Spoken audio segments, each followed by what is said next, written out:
Chapter 2. Follow me. Read John 1:43 through 45. There are a lot of reasons why I love the movie Braveheart, but one in particular is the contrast of leadership styles between the Scottish freedom fighter William Wallace and the English king and generals. Both call armies to follow them into battle. Both give orders. Both demand sacrifice and self-denial. The difference between them, however, is one of location. The English king gives orders from the safety of the back. Wallace leads from the front.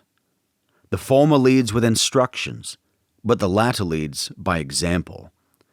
And at the risk of stating the obvious, to properly follow another requires being able to see their back, not merely hear their voice.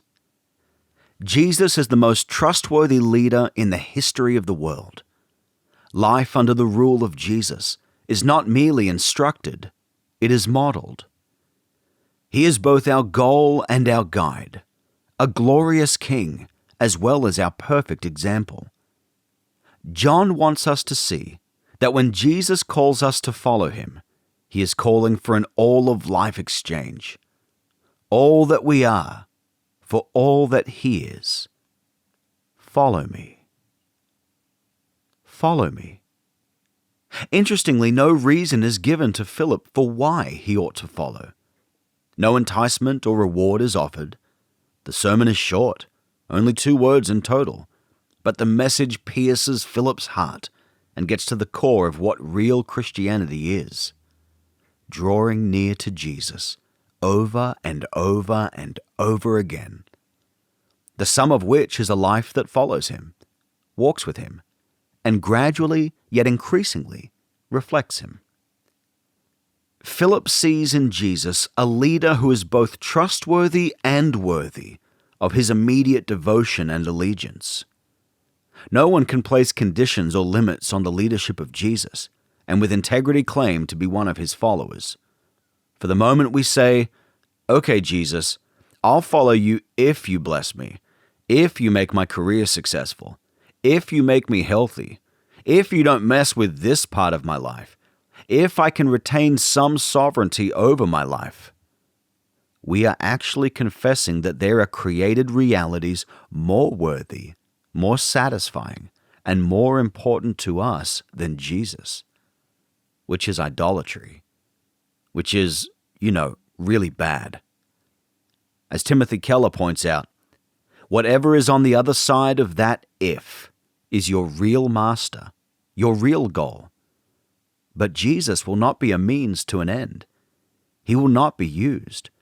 If he calls you to follow him, he must be the goal. Christianity is not, "Jesus, I'll follow you if you improve my life," but "Jesus, I'll follow you because you are better than life." He is our goal.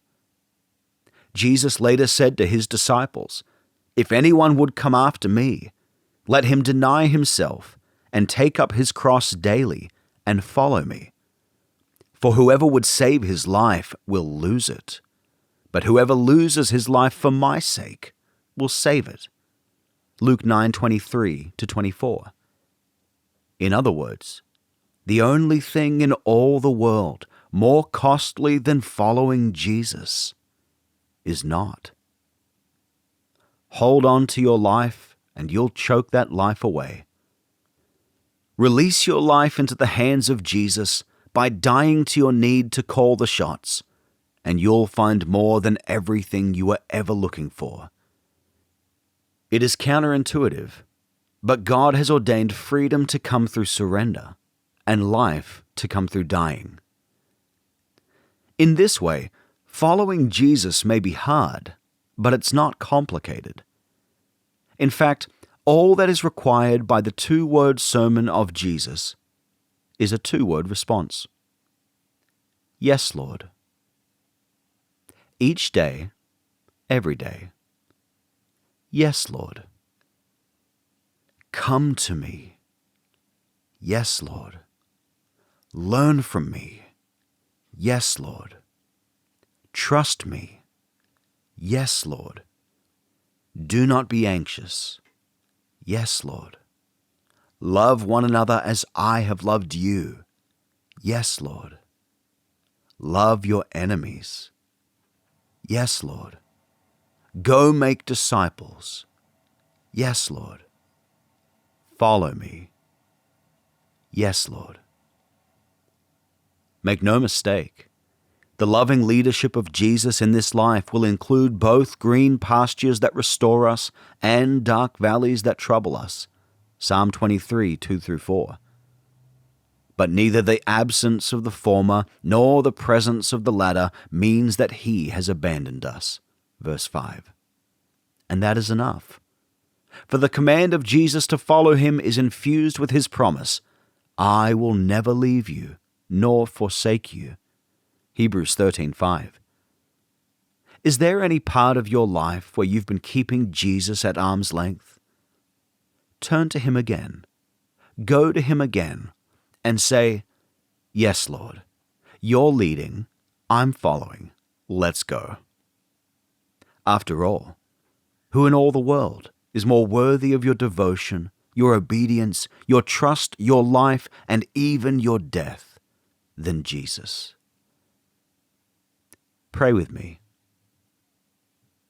Jesus, whatever you call me to, wherever you lead me, whenever you desire me to, teach my heart to respond. Yes, Lord. A word from Spurgeon. Christ has marked his sheep on their feet as well as their ears. They follow him. They are gently led, not harshly driven. They follow him as the captain of their salvation. They trust in the power of his arm to clear the way for them. All their trust on him is abiding. They lean all their hope on him. They follow him as their teacher. Has Christ said it? It is enough. Happiest of all the happy are they who see the footprint, the print of that foot that was once pierced with the nail, and put their foot down where he placed it, and then again, in the same mark, follow where he trod, till they climb at last to the throne.